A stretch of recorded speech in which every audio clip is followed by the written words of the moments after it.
Alors, Sébastien, Québec, d'abord. Québec, la future mégaville de Québec, c'est la réunion de 13 villes, ça. C'est ça, les 13 villes de la communauté urbaine de Québec. Ça fait une population totale d'1 demi-million de personnes, la deuxième, donc, plus grande ville au Québec après Montréal. Ces villes-là, vous les connaissez sûrement de nom. On va les énumérer rapidement, si vous voulez. Il s'agit donc, évidemment, de Québec. Il y a aussi les villes de banlieue, Sillery, Cap-Rouge, Saint-Augustin, Val-Bélair, Lac-Saint-Charles, Sainte-Foy. De même que Loretteville, Saint-Émile, Charlesbourg, Beauport, Vanier, l'ancienne Lorette. Donc, 13 municipalités regroupées en une, population totale un peu plus de 500 000, un peu plus d'1 demi-million de personnes. Et puis, pour diriger tout ça, il y a deux candidats principaux, très, très colorés à Québec. L'actuel maire de Québec, Jean-Paul Lallier, et la très connue mairesse de Sainte-Foy, André Boucher. Oui, on est bien servi à Québec. Donc, la mairesse de Sainte-Foy, la mairesse sortante de Sainte-Foy, André Boucher, commençons par elle. Elle a 64 ans et est mairesse de Sainte-Foy depuis 16 ans, d'allégeance libérale. On lui doit, entre autres, l'équilibre des finances publiques à Sainte-Foy qui a permis une baisse des taxes pour ses contribuables. Et puis, Jean-Paul Lallier, 63 ans, ancien ministre libéral, ministre des Communications, maire de Québec depuis 12 ans. Et il a viré son chapeau de bord, si vous voulez, et son chapeau de bord, il est devenu d'allégeance péquiste. Et ça a une certaine importance dans cette campagne-là. D'ailleurs, je vous invite à écouter un peu sur quel ton s'est faite cette campagne entre deux coqs de village, si vous me permettez l'expression, deux gens qui n'ont pas leur langue dans la poche. Le gouvernement l'a prise, la décision que des villes nouvelles existeraient. Nous avons le choix de les massacrer, de les rendre infirmes pour toujours, de les affaiblir et de se retrouver pire que nous étions avant, ou alors de les construire. Même si les villes ont été fusionnées, vous ne perdez pas pour autant votre pouvoir et votre contrôle sur la ville nouvelle. L'important, c'est que la partie centrale de la ville soit forte.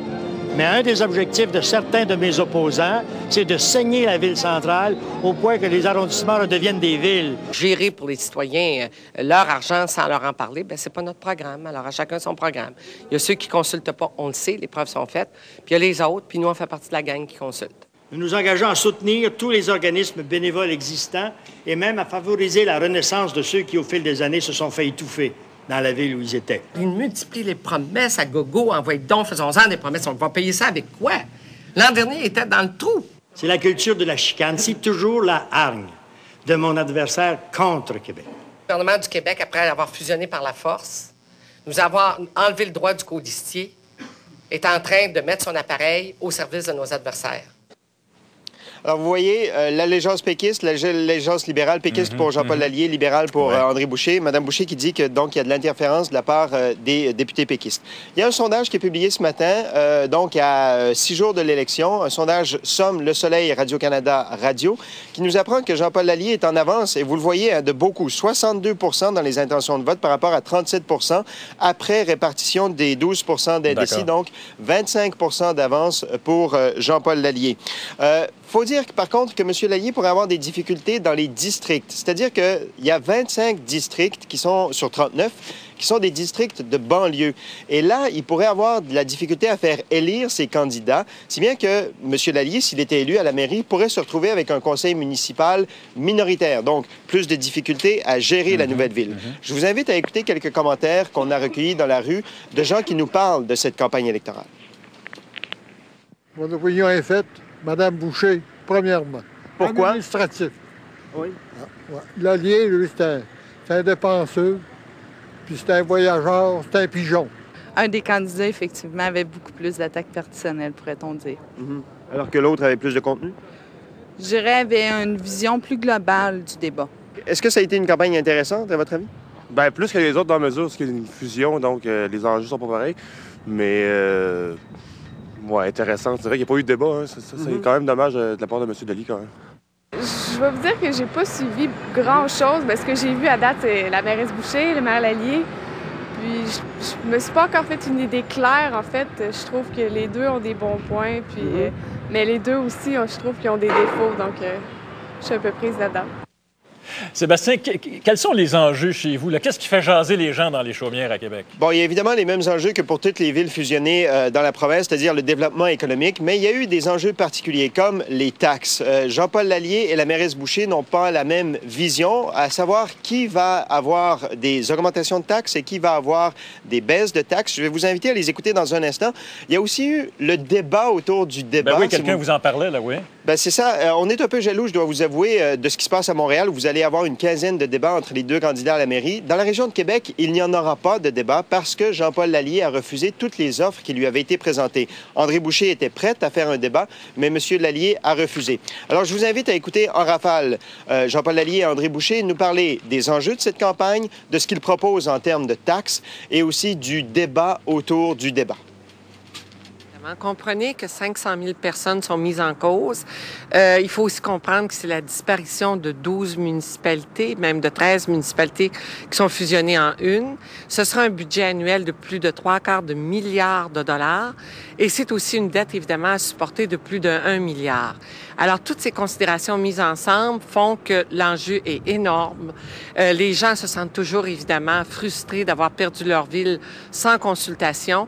Et on sait aussi que tout ça s'est fait sous le signe d'économie. On a promis à tout le monde que, bon, il y aurait des économies majeures. Je pense que les gens les attendent, mais se réalisent de plus en plus que c'est pas acquis que ça va se faire. Qu'est-ce que vous proposez, qu'est-ce que vous suggérez au niveau des taxes? Bon, moi, c'est très clair. Le dossier des fusions s'est fait avec la promesse qu'il n'y aurait pas d'augmentation de taxes.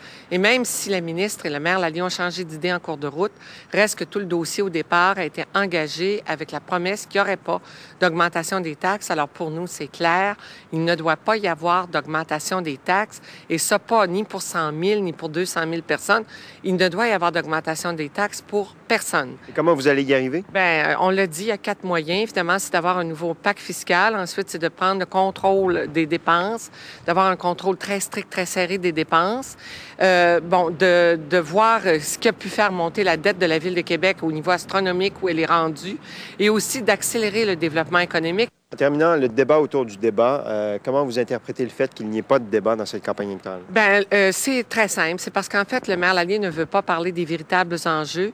Il sait que sa ville, bon, c'est sa ville qui fait problème au travers des 13 villes.